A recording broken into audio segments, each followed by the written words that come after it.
जिले की हर खबर सबसे पहले आप तक पहुंचाने का वादा, बस यही है एक इरादा। आज ही लगाए अपना पद्मेश डिजिटल सेटअप बॉक्स। नमस्कार, आप देख रहे हैं पद्मेश 24/7 कृष्णा सेंडे के साथ। बुलेटिन की शुरुआत करते हैं हेडलाइन से।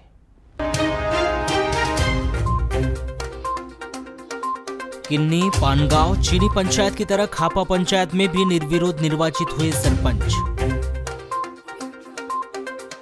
त्रिस्तरीय पंचायत चुनाव पहले और दूसरे चरण के लिए बजा बिगुल। 15 जिला पंचायत सदस्यों के लिए पद के लिए मैदान में 65 प्रत्याशी।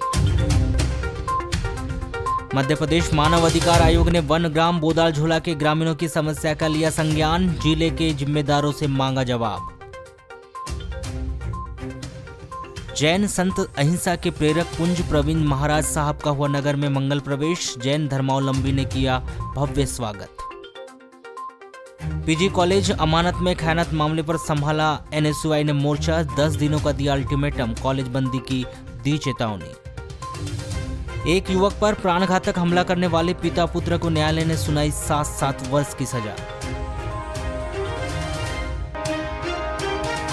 अनुसूचित जाति जनजाति अधिनियम के विशेष न्यायाधीश राजाराम भारती की अदालत ने एक युवक की हत्या करने का प्रयास करने के आरोप में पिता पुत्र को 7 वर्ष के सश्रम कारावास और प्रत्येक को 8 हजार रुपए अर्थदंड से दंडित किया है।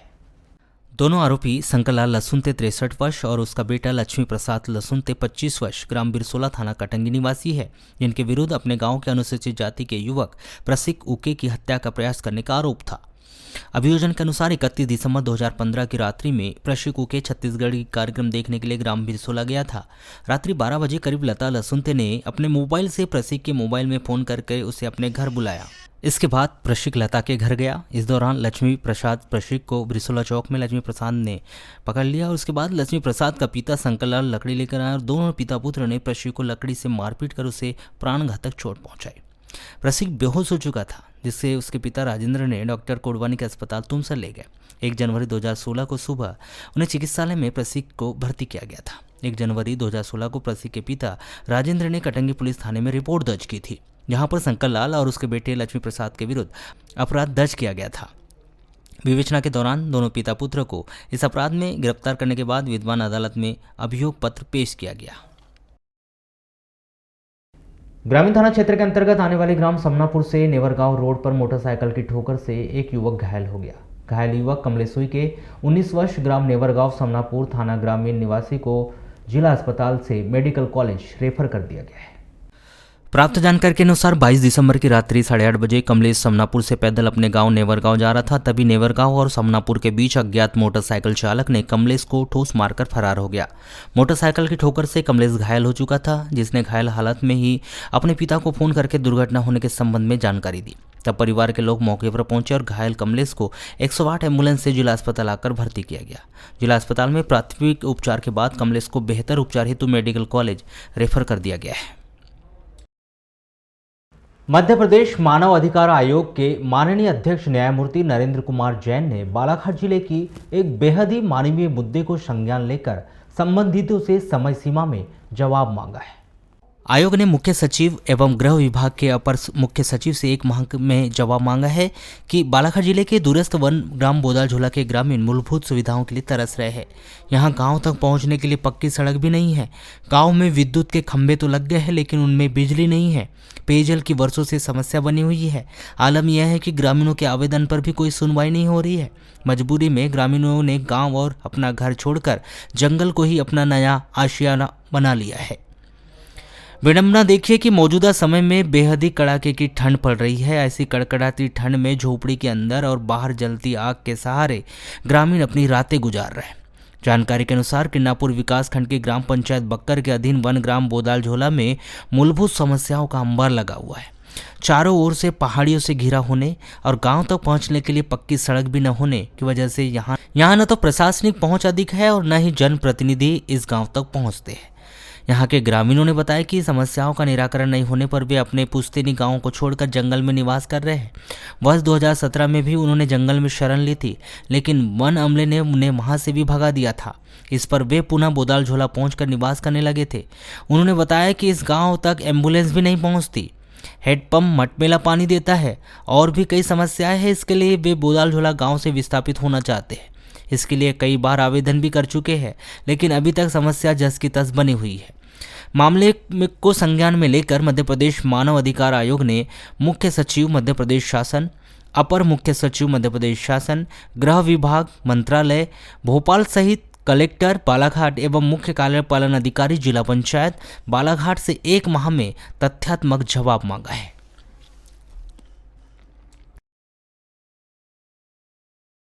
परसवाड़ा थाना क्षेत्र के अंतर्गत आने वाले ग्राम सिलंगी में एक व्यक्ति ने शराब के नशे में अपने बेटे को कुल्हाड़ी से मारकर घायल कर दिया। 22 दिसंबर की रात्रि 8 बजे करीब यह घटना घरेलू विवाद के चलते हुई। घायल सुनेर हुई के 26 वर्ष सिलंगी निवासी को जिला अस्पताल बालाघाट में भर्ती किया गया है। 22 दिसंबर की रात्रि 8 बजे करीब यह घटना घरेलू विवाद के चलते हुई। घायल सुनेरुई के 26 वर्ष सिलंगी निवासी को जिला अस्पताल बालाघाट में भर्ती किया गया है। प्राप्त जानकारी के अनुसार घरेलू विवाद पर मंगलू सिंह अपने बेटे सुनेर को जान से मारने की धमकी देकर उस पर कुल्हाड़ी से वार कर दिया। सुनेर ने अपना बचाव करते हुए कुल्हाड़ी का वार अपने बाएं हाथ में ले लिया, जिससे उसके हाथ की कलाई कट गई। बीच बचाव के बाद घायल सुनेर को परसवाड़ा का अस्पताल लाकर भर्ती किया गया, जहां से उसे उपचार हेतु जिला अस्पताल बालाघाट रेफर किया गया है। सुनेर के बड़े भाई सुंदरलाल उइके के द्वारा इस घटना की रिपोर्ट परसवाड़ा थाना में की गई थी। परसवाड़ा पुलिस ने उसके पिता मंगल सिंह, पिता पूधराम सिंह उइके 55 वर्ष के विरुद्ध धारा 323, 506 भारतीय दंड विधान के तहत अपराध दर्ज कर विवेचना शुरू की है। वारासोनी थाना क्षेत्र के अंतर्गत आने वाले ग्राम मुरझर निवासी एक महिला ने अपने ससुर और सास के विरुद्ध मारपीट करने का आरोप लगाया है। ससुर और सास के द्वारा की गई मारपीट से घायल महिला प्रियापति धनेन्द्र पारदी 34 वर्ष मुरझर निवासी का इलाज जिला अस्पताल बालाघाट में किया जा रहा है। प्राप्त जानकारी के अनुसार प्रिया का पति धनेन्द्र पारदी रायपुर में नौकरी करता है। प्रिया अपने ससुर राधेश्याम पारदी, सास तारावती पारदी के साथ मुरझर में रहती है। प्रिया का घरेलू बातों को लेकर अपने सास ससुर के साथ विवाद होते रहता था। 22 दिसंबर को 10 बजे जब प्रिया घर में थी, इसी को लेकर दोनों के बीच कहासुनी हो गई थी। ससुर राधेश्याम और सास तारावती ने मारपीट कर दी। ससुर और सास के द्वारा की गई मारपीट में प्रिया को हाथ में चोटें आई। मोहल्ले वालों के द्वारा बीच बचाव करने के बाद प्रिया रिपोर्ट करने वारासोनी थाने आई। 23 दिसंबर को प्रिया ने अपना इलाज करवाने जिला अस्पताल बालाघाट पहुंची। जिला अस्पताल पुलिस ने प्रिया पारदी का बयान लेकर अस्पताल तहरीर अग्रिम कार्रवाई हेतु पुलिस थाना वारासोनी भिजवा दी है। वारासोनी में त्रिस्तरीय पंचायत चुनाव के लिए नाम वापसी के बाद प्रतीक चिन्हों का आवंटन सभी पदों के लिए हो गया है। प्रथम चरण में होने वाले इस चुनाव के लिए व्यवस्था पूरी तरह से चाक चौबंद कर ली गई है। दिन भर तहसील कार्यालय में रिटर्निंग अधिकारी राजेंद्र टेकाम के समक्ष जनपद सदस्य उम्मीदवारों के नाम वापसी के पश्चात प्रतीक चिन्हों का आवंटन चलता रहा। जनपद पंचायत के 16 क्षेत्रों के लिए चुनाव में अब 49 उम्मीदवार मैदान में हैं। तहसील कार्यालय के सामुदायिक सभा कक्ष में बने रिटर्निंग अधिकारी कार्यालय में त्रिस्तरीय पंचायत चुनाव में गुरुवार को नाम वापसी प्रक्रिया में जनपद सदस्य की उम्मीदवारी कर रहे 56 उम्मीदवारों में से 7 उम्मीदवारों ने अपना नाम निर्वाचन से वापस ले लिया, जिनमें देखने में आया कि यहाँ जो निर्वाचन से नाम वापस लेने पहुंचे वह मान मनोबल के बाद मनाए गए नेताओं के द्वारा पार्टी और व्यक्तिगत निर्णय के बाद अपना फॉर्म निर्वाचन से उठाया गया है, जिसके बाद 49 उम्मीदवार बचे, जिनके मध्य 16 जनपद क्षेत्रों के लिए चुनाव होगा। इस दौरान दिन भर नेताओं की भीड़ तहसील परिसर में लगी रही।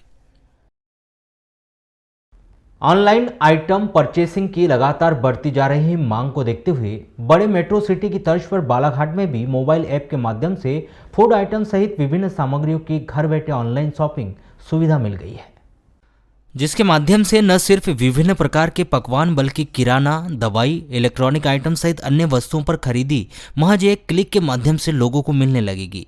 इसी कड़ी में लोकल पकवानों को बढ़ावा देने, बड़े बड़े शहरों की तर्ज पर उद्यमिता का माहौल बनाने और विभिन्न सामग्रियों को निःशुल्क होम डिलीवरी कराने के प्रमुख उद्देश्य को ध्यान में रखते हुए गुरुवार को नगर के होटल चंदेला इन में ऊपर ऐप का लॉन्च किया गया, जिसमें इस ऐप के माध्यम से नागरिकों को दी जाने वाली विभिन्न सुविधाओं और सेवाओं के विस्तार से जानकारी देते हुए लोकल ऐप को बढ़ावा देने की बात कार्यक्रम में उपस्थित विभिन्न अतिथियों के द्वारा कही गई।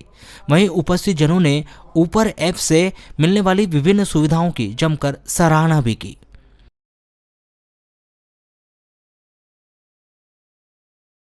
ये बालाघाट का ऊपर ऐप है। ये फूड लॉन्च ऐप है। इसमें जैसे डिलीवरी ऐप है जिसमें बालाघाट के 30 रेस्टोरेंट हमारे अभी तक रजिस्टर्ड हुए हैं। इन 30 रेस्टोरेंट में आप घर बैठे जो भी उनका फूड है वो बुला सकते हैं और ऊपर इसको डिलीवरी देगा। एक बालाघाट में एक नवीन पहल है, लोकल ऐप है और हमारे 5 किलोमीटर के दायरे में हम फूड सर्विस कर रहे हैं।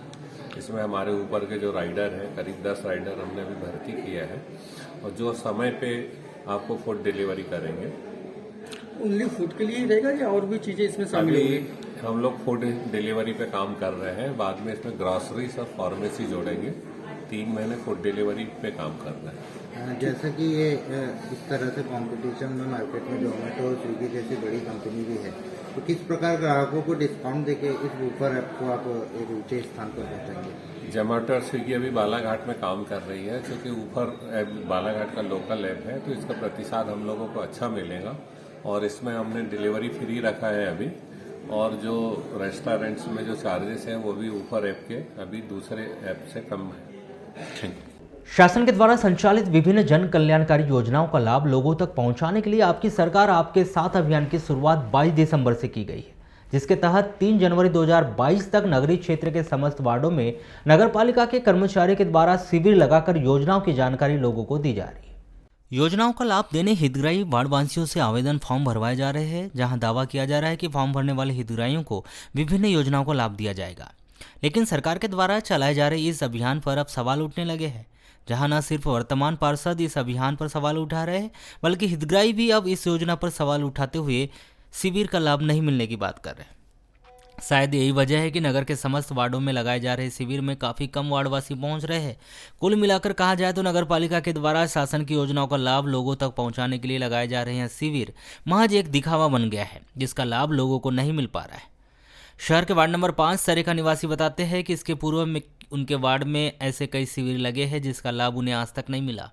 साल भर पूर्व भी उनके वार्ड में एक ऐसा ही कैंप लगाया गया था जिसमें उन्होंने वृद्धा पेंशन के लिए फॉर्म भरा था, लेकिन आज तक उनकी वृद्धा पेंशन शुरू नहीं हो पाई और उसके लाभ के लिए वे नगर पालिका के चक्कर काट रहे हैं। निराश्रित मिलेगा करके। निराश्रित पेंशन भरे थे? 1 साल हो गया। मिला आपको कुछ लाभ? नहीं मिला है। तो इसकी जानकारी ली आपने? गए थे आप नगर पालिका? एक बार गई थी। हाँ, क्या बोले? तो फिर वहाँ पे देखेंगे बोले, मैडम नहीं आई, तो फिर वहाँ गए। अच्छा, जैसे अभी भी ये फॉर्म भर रहे हैं, क्या लगता है अभी फिर मिल पाएगी पेंशन या फिर ऐसे ही घूमना पड़ेगा आपको? अब पता नहीं, अब देखो आप। पिछले बार फार्म भरवाया है लेकिन पैसे पेंशन खाते में नहीं आ रहे। कब से भरवाए? ये साल भर से ज्यादा छोटे, आज तक नहीं मिला लाभ। फिर आप फॉर्म भरने आ जाएंगे? जी आज फिर फॉर्म भरने आए? जी। नगरपालिका परिषद के निवर्तमान पार्षद भी इस विषय पर जानकारी देते हैं कि सरकार के द्वारा लगाए गए शिविर केवल दिखावा बनकर रह गए। क्या जैसे कैंप लगा हुआ है, वृद्धा पेंशन, विकलांग पेंशन, इन लोग छूट गए थे, जैसे कहीं पलायन कर दिए उन लोग का तो उनके नाम छूट गए थे, तो उस योजना के आधार पे कैंप लगा है। तो कैंप में लोग आ रहे हैं धीरे धीरे, अभी बहुत सारे लोग थे, अब कम हो रहे हैं। जैसे काम धंधे वाले नगर पालिका ने गाड़ी से ऐलान भी करी तो पब्लिक आ रही है, लेकिन धीरे आ रही है। लेकिन कारण ये है कि जैसे योजना जो चीज़ है इसमें, जैसे अभी कई मनबुद्धि है तो उनको 600 रुपये मिल रहा है, जबकि उनको 1000 रुपये मिलना चाहिए। टेंट लगे, नगर पालिका ने लगाई, बहुत अच्छी बात है कि पब्लिक को नज़दीक के नज़दीक सुविधा मिल रही। लेकिन कारण ये होता है कि अगली बार जो ऐसी लगी थी कैंप, तो उसमें हमने फॉर्म पूछा जा करके, जिन्होंने बोले कि हमारे तो 5 महीने से पेंशन नहीं डला। हमने बोले नया पेंशन है, तो पता चला वहाँ पर हम फॉर्म ढूंढ रहे तो नहीं मिल रहा है। फिर हमने योजना शाखा में जो मैडम बैठती है उनको भी बताया कि ये प्रूफ है मोबाइल पे, ये लोग बैठे थे। तो मेरा निवेदन है इन लोग से कि यहाँ से जो फॉर्म जा रहा है इन लोग ले जाके व्यवस्थित दे रहे हैं, लेकिन वहाँ फॉर्म नहीं मिलता। मतलब कुल मिला के ये जो शिविर है ये महज दिखावा है, लीपा पोती है। हम तो यही माने ना, अभी तक जितने कैंप लगे हैं उनका योजना को लाभ मिला कि नहीं मिला लोगों को? नहीं, अभी तक वो फॉर्म वहाँ मिलते तो योजना का लाभ मिलता नहीं। मतलब वहाँ हर बार की तरह इस बार भी नगरपालिका के सीएमओ सतीश मरसेनिया यही कहते हैं कि यदि हितग्राही पात्र है तो उसे योजना का लाभ जरूर मिलेगा, चाहे किसी भी शिविर में उन्होंने अपने दस्तावेज दिए हो या आवेदन किया हो। नहीं, हम लाभ देंगे ना, इसीलिए तो। वैसे तो हम जनरली प्रतिदिन जो भी हितग्राही पात्र हितग्राही रहते हैं उनको लाभ मिलता है। अपात्र हितग्राही हैं तो उनको लाभ किसी भी कीमत पर नहीं मिल पाएगा। जो पात्र हितग्राही हैं, अब शर्तों के लिए भी हमने पैम्पलेट तैयार किया है कि आपके ये डॉक्यूमेंट इस योजना के लिए लगे होंगे, चाहे पेंशन हो, चाहे प्रधानमंत्री आवास हो, या संबल हो, या कर्मकार मंडल हो। जो शासन की चालू योजनाएं हैं जिनमें पंजीयन अभी हो रहे हैं, तो उनमें बिल्कुल हम उनको लाभ देंगे और समय से लाभ देंगे। और इसीलिए आपकी सरकार आपके साथ शिविर वार्ड नगर पालिका के द्वारा लगाए जा रहे हैं। तो जो भी पात्र हितग्राही है उनसे निवेदन है कि आप बिल्कुल आवेदन करें, आपको बिल्कुल लाभ दिया जाएगा, तत्काल लाभ दिया जाएगा। किरणापुर तहसील मुख्यालय के ग्राम पंचायत किरणापुर के वार्ड नंबर 20 के बासिंदों ने आज तहसील कार्यालय पहुंचकर वार्ड के ही एक अन्य व्यक्ति नेतलाल निकू से उम्र 59 वर्ष के द्वारा लोगों के वर्षों पुराने आवाजाही के मार्ग पर सीमेंट के पोल गाड़कर लोगों की आवाजाही को अवरुद्ध करने का आरोप लगाते हुए एक लिखित आवेदन प्रस्तुत किया है। शिकायतकर्ताओं ने अपने शिकायत पत्र के माध्यम से बताया कि आने जाने का रास्ता विगत 100 वर्षों पूर्व से ग्रामवासियों का आने जाने का यह स्थायी रास्ता था, किंतु उक्त रास्ते को नेतलाल निकुसे के द्वारा निजी भूमि बताते हुए आने जाने वाले रास्ते पर सीमेंट के पोल गड़ाकर तार की जाली लगाकर आने जाने के रास्ते को अवरुद्ध कर दिया है। वहाँ जो रास्ता है वहाँ से मतलब महावीर के पास से वर्षों पुरानी रास्ता है, हम जानते नहीं, हमारे बाप दादा से है, और वो रास्ते से पूरा गांव के लोग आना जाना करते हैं। और उस मतलब जिसकी रास्ते को बंद किया गया है, उसको रास्ता खुली करवाना चाहिए। नेतलाल मास्टर ने हाँ नेतलाल गुरुजी जो है उन्होंने वर्षों पुरानी जो रास्ता थी उसको उन्होंने बंद कर दिए। और हम पुरखों से जो हम जानते नहीं, हम पैदा हुए उससे पहले की जो रास्ता है वो हमारे दादा बाबा भी जो है वो खत्म हो गए हैं। और वहाँ महावीर चौक है, और वहाँ महावीर चौक भी है, महावीर चौक की पूजा पाठ करते और पूजा पाठ भी करते थे अपन जी। पारिवारिक एकता, आपसी प्रेम भाव, देश धर्म के कल्याण, जीवन जीने की कला सिखाने वाले जैन संत अहिंसा के प्रेरणापुंज प्रवीण ऋषि महाराज का बालाघाट नगर में गुरुवार सुबह 8:30 बजे मंगल प्रवेश हुआ। इस दौरान जैन धर्मावलंबियों के द्वारा महाराज जी का भव्य स्वागत किया गया। महाराष्ट्र से मध्य प्रदेश में पधारे प्रवीण ऋषि महाराज साहब का मंगलवार को रामपायली और बुधवार को वाराणसी प्रवेश हुआ। इसके बाद गुरुवार को महाराज जी बालाघाट के लिए निकले। बालाघाट पहुंचने पर नगर के जयस्तंभ चौक में सकल जैन समाज के द्वारा बैंड नगाड़ों के साथ महाराज जी का जोरदार स्वागत किया गया। इस दौरान सैकड़ों की संख्या में जैन समाज के लोग मौजूद रहे। महाराज साहब का नगर में मेन रोड के स्थित जैन पार्श्वनाथ भवन में प्रवचन भी हुआ, जिसमें महाराज साहब के द्वारा परिवार में किस प्रकार से रहना चाहिए, परिवार में शांति बने रहने से किस प्रकार के सुख समृद्धि एवं मान प्रतिष्ठा में बढ़ोतरी होती है, इस पर प्रवचन दिया गया। आपको बताएं कि महान विद्वान संत प्रवीण ऋषि जी महाराज साहब का बालाघाट नगर में पहली बार आगमन हुआ है। उनके आगमन पर रोजाना प्रवचन के साथ ही विभिन्न संस्कार कार्यक्रम आयोजित किए गए हैं।